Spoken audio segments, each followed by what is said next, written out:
इससे पहले वाली रिपोर्ट में जब आप खबर देख रहे थे और विस्तार से जो खबर हम आपको दिखा रहे थे उसमें रविन्द्रनाथ त्रिपाठी के इस्तीफे की भी खबर वो गलती से चली है। हम खेद प्रकट करते हैं।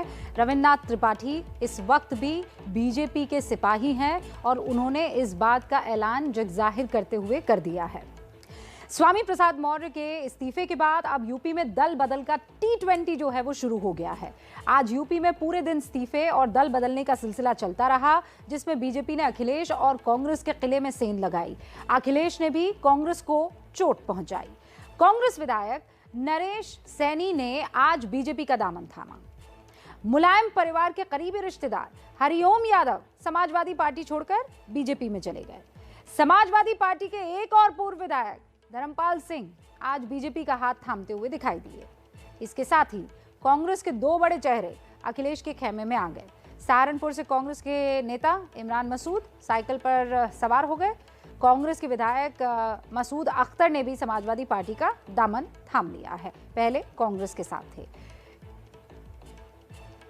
यूपी में इस दल बदल का जो पारा है वो स्वामी प्रसाद मौर्य के इस्तीफे के बाद से ही तेज हुआ, क्योंकि इस इस्तीफे से यूपी चुनाव में जाति का कार्ड फिर से हावी होने की संभावना है। इसी संभावना के तहत बीजेपी स्वामी प्रसाद मौर्य से इस्तीफे के चलते उनके जो नुकसान हुआ है उसकी भरपाई का फॉर्मूला तलाशने में जुट गई है। अब स्वामी प्रसाद मौर्य के इस्तीफे से मौर्य वोट बैंक के नुकसान का खतरा है और इसीलिए उसे साधने के लिए बीजेपी उप मुख्यमंत्री केशव प्रसाद मौर्य को उतार सकती है। इसीलिए यूपी की जनता से सी वोटर के सर्वे में हमने ये जानने की कोशिश की, मौर्य वर्सेस मौर्य। तो 51% लोगों का कहना है कि केशव प्रसाद मौर्य बड़े नेता है। 31% लोग कहते हैं कि स्वामी प्रसाद मौर्य बड़े नेता है।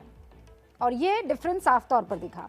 इस ओपिनियन पोल के बाद एबीपी न्यूज इन दोनों नेताओं की कर्मभूमि पहुंचा और इसके किले की ताकत को नापने की कोशिश की, खास मास्टर स्ट्रोक के व्यूअर्स के लिए।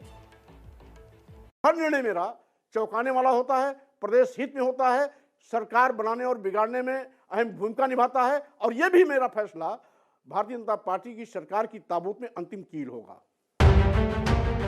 स्वामी प्रसाद मौर्य के इस्तीफे और इस तेवर के बावजूद बीजेपी उन्हें मना तो जरूर रही है, लेकिन अब उनकी कमी को पूरा करने का प्लान भी तैयार हो रहा है।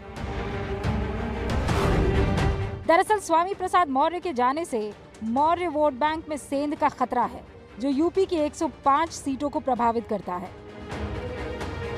इस नुकसान की भरपाई अब बीजेपी उप मुख्यमंत्री केशव प्रसाद मौर्य से कर सकती है।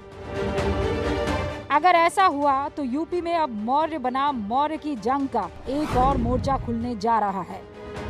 इनकी ताकत का अंदाजा लगाने के लिए एबीपी न्यूज इन दोनों मौर्य की कर्म भूमि पहुंचा और वहां के वोटर्स की राय जानी। पहले आपको बीजेपी के बागी हुए स्वामी प्रसाद मौर्य की कर्मभूमि कुशीनगर ले चलते हैं।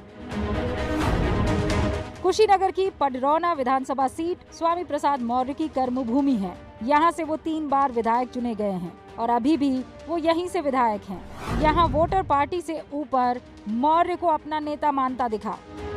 अच्छा, ये बताइए कि मौर्य जी ने कल भाजपा को अलविदा कर दिया है, नई पार्टी में जा रहे हैं, क्या स्थिति रहेगी आप लोगों की? हम लोग उनके साथ में रहे हैं और साथ में रहेंगे। हमारी सोच है कि मौर्य जी से अच्छा यहाँ बेहतर कोई नेता नहीं है और वो जिस दल में रहेंगे उस दल में हम लोग रहेंगे। नहीं, भाजपा से मतलब नहीं है, हम लोग मौर्य जी से मतलब है। मौर्य जी जहाँ रहेंगे उनके साथ हम लोग रहेंगे, तन मन धन तीनों से। जिसमें इज्जत हमारा होगा उसमें वो रहेंगे, उनके साथ हैं। आप मौर्य जी के साथ हैं? हाँ, मौर्य जी के साथ हैं। इस इलाके की राय ये कहती है कि वोटर अपने नेता के साथ है, यानी अपने गढ़ में स्वामी प्रसाद मौर्य मजबूत जरूर है।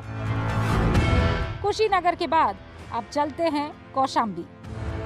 तो इस विधानसभा चुनाव में स्वामी प्रसाद मौर्य के अलग होने से यानी बीजेपी छोड़ने से केशव प्रसाद मौर्य जो कि उत्तर प्रदेश सरकार में उप मुख्यमंत्री हैं, डिप्टी सीएम हैं, उनके इलाके में लोग क्या सोचते हैं, क्योंकि दोनों ही मौर्य समाज के बड़े नेता हैं। कौशाम्बी का ये वो इलाका है जो यूपी के उप मुख्यमंत्री केशव प्रसाद मौर्य की कर्मभूमि है। यहाँ के लोग अपने नेता यानी केशव प्रसाद मौर्य के साथ खड़े हैं और स्वामी प्रसाद मौर्य के इस्तीफे को वो ज्यादा तवज्जो दे ही नहीं रहे। यहाँ पे कि जो स्वामी प्रसाद मौर्य निकल लिए हैं सपा में, तो नुकसान तो नहीं होगा इधर केशव प्रसाद मौर्य का? नुकसान नहीं है, कोई नुकसान। क्यों? अरे क्यों क्या, भाजपा का कार्यकर्ता और एक एक वोटर जो है भाजपा के नाम से जो है काम कर रहा है। नहीं, केशव प्रसाद मौर्य तो बाद के नेता है ना, वो तो उनको 6 साल का अनुभव है। स्वामी प्रसाद मौर्य जी को 35 साल का अनुभव है। केशव स्वामी प्रसाद आप किधर जाएंगे, जिधर केशव हैं या जिधर स्वामी प्रसाद मौर्य? ये तो कोई कहने की बात नहीं है। समाज का जनाधार जिस तरफ जाएगा हम भी उसी तरफ जाएंगे। आप मतलब केशव प्रसाद मौर्य को ही वोट देंगे? हाँ, हम तो देंगे उन्हीं को वोट, चाहे कुछ हो जाए। कोई क्या हो जाएगा, हमारा मोहल्ला भाई, हम पहले अपना गांव घर वाले को देखेंगे, बाद में बाहर को देखेंगे। आग लगती तो मोहल्ले वाला बुझाता है, पहले ऐसा कुछ नहीं। अच्छा, केशव जी की जो बात है तो यहाँ से उनको कोई प्रॉब्लम नहीं होगी, और अगर मान लीजिए अगर वो कल को यहाँ से इलेक्शन लड़ते भी हैं तो वो अच्छी वोटों से जीतेंगे। यानी दोनों मौर्य अपने अपने गढ़ में तो मजबूत हैं, लेकिन यूपी के दूसरे इलाकों के मौर्य समाज को लुभाने में कौन बाजी मारेगा, इसका अंदाजा लगाना अभी तो मुश्किल है। कौशाम्बी से संवाददाता ज्ञानेंद्र तिवारी और कुशीनगर से अखिलेश तिवारी की रिपोर्ट।